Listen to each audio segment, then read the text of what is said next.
Assalamualaikum warahmatullahi wabarakatuh. Ya, di sini kita akan membahas tentang sholat fardu 5 waktu. Kita tahu bahwasanya sholat itu merupakan rukun Islam, dan sholat itu juga termasuk imaduddin atau tiangnya agama. Sehari semalam kita diwajibkan untuk sholat 5 waktu. Apa saja dan kemudian kapan kita harus melaksanakannya, kita bahas di sini.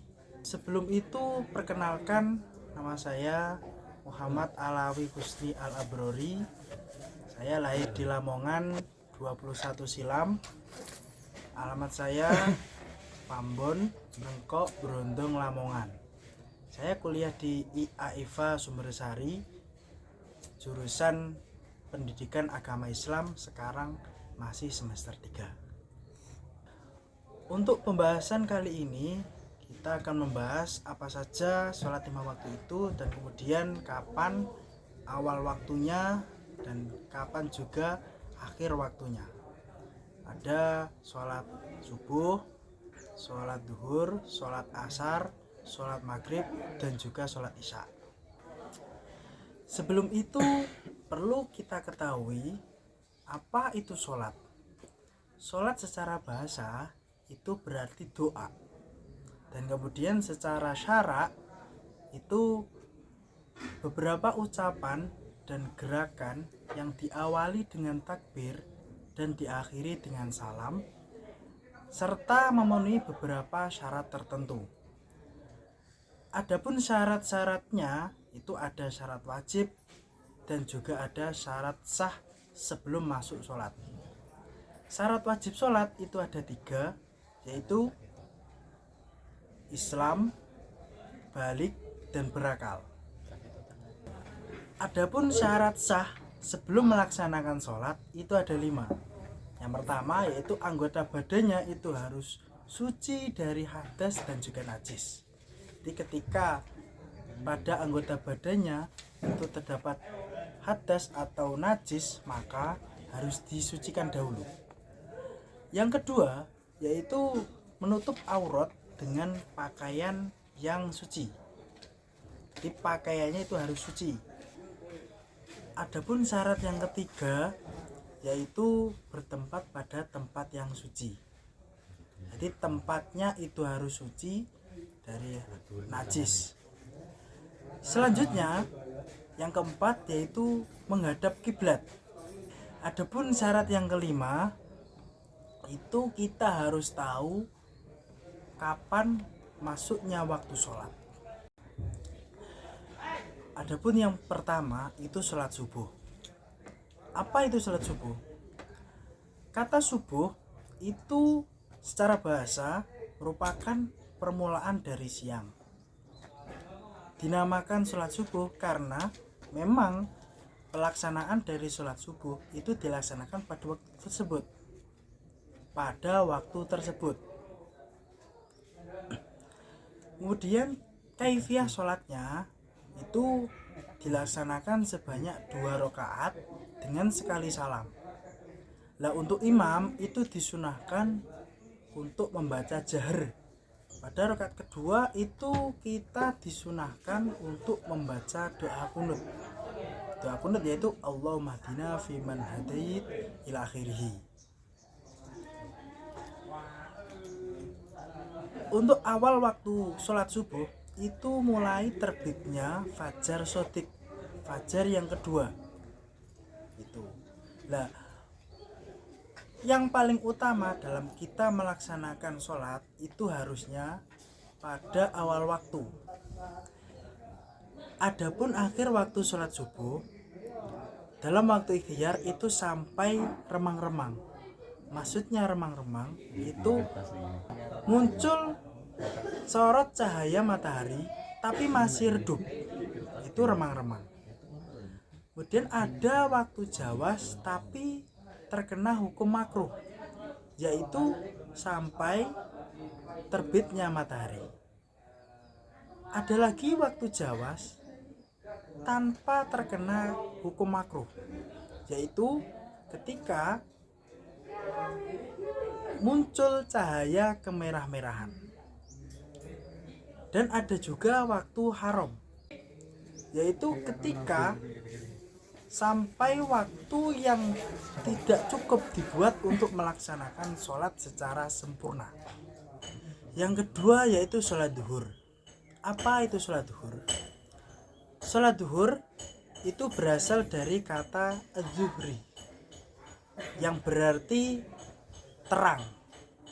Lah, dinamakan sholat duhur itu karena pelaksanaannya itu pada saat matahari sedang terang-terangnya. Lah, untuk kaifiyah sholatnya itu dilaksanakan sebanyak 4 rakaat. Lah, untuk sholat duhur ini itu rukun qaulinya dibaca pelan.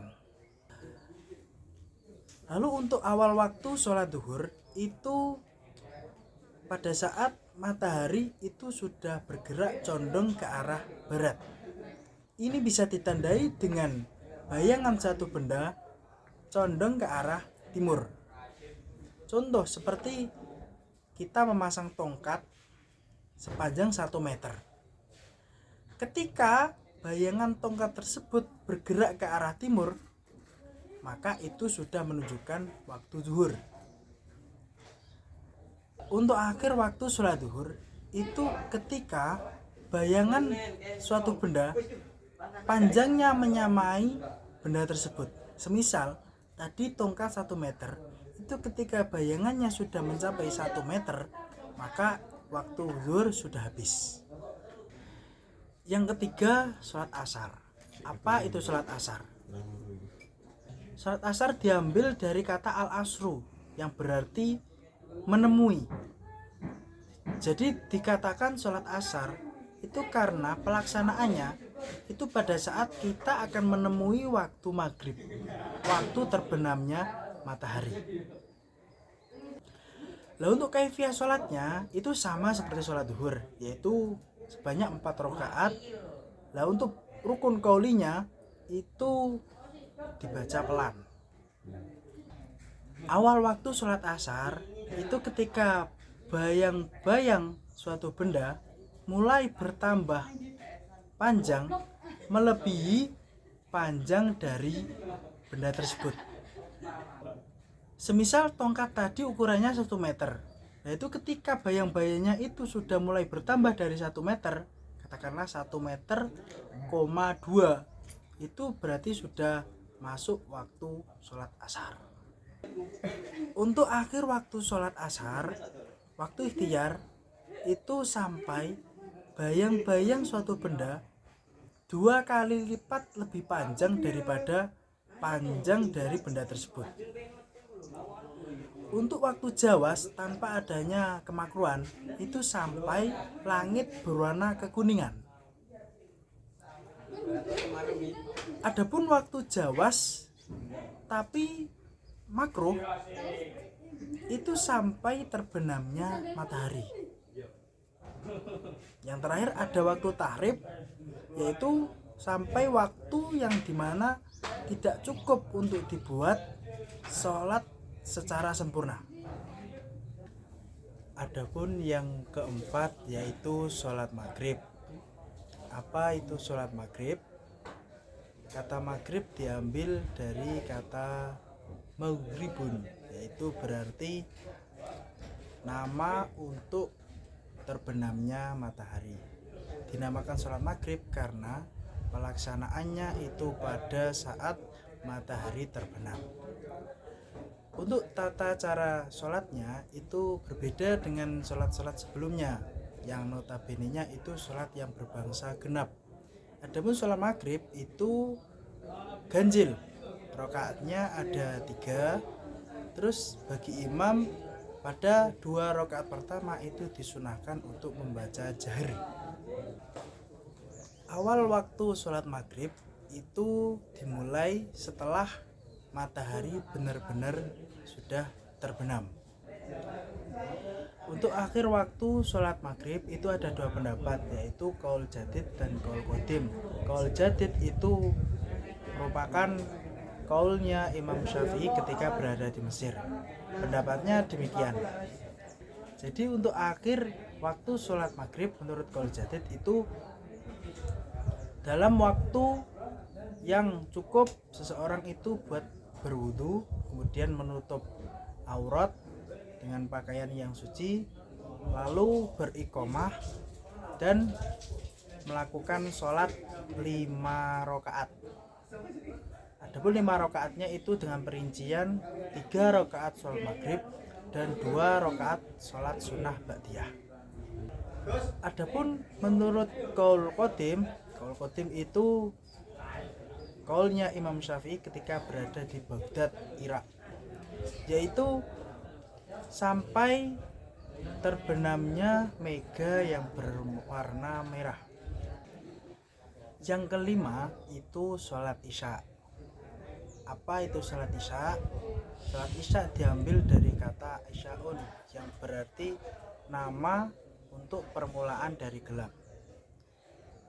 Dinamai sholat isya itu karena pelaksanaannya itu pada saat malam hari. Kaifiyah sholat isya sama seperti sholat duhur dan asar, dilaksanakan sebanyak 4 rakaat. Akan tetapi pada 2 rakaat pertama imam disunahkan untuk membaca jahar. Awal waktu sholat isya itu dimulai sesaat setelah terbenamnya mega yang berwarna merah. Adapun akhir waktu sholat isya itu dalam waktu ikhtiar sampai sepertiga malam. Dan untuk waktu jawas itu sampai terbitnya fajar shodiq. Jadi untuk kesimpulannya, sehari semalam kita diwajibkan untuk sholat fardu sebanyak 5 waktu, yaitu sholat subuh, sholat zuhur, sholat asar, sholat maghrib, dan sholat isya. Kelima sholat ini tidak boleh kita lalaikan, karena kelima sholat ini itu sebagai bentuk pengabdian kita sebagai hamba Allah, dan juga salah satu cara untuk kita mendekatkan diri kepada Allah. Harapannya semoga kita semua mendapat kebahagiaan di dunia maupun di akhirat. Amin amin ya robbal alamin. Sekian presentasi dari saya. Terima kasih atas segala perhatian. Mohon maaf atas segala kekhilafan. Semoga bermanfaat. Assalamualaikum warahmatullahi wabarakatuh.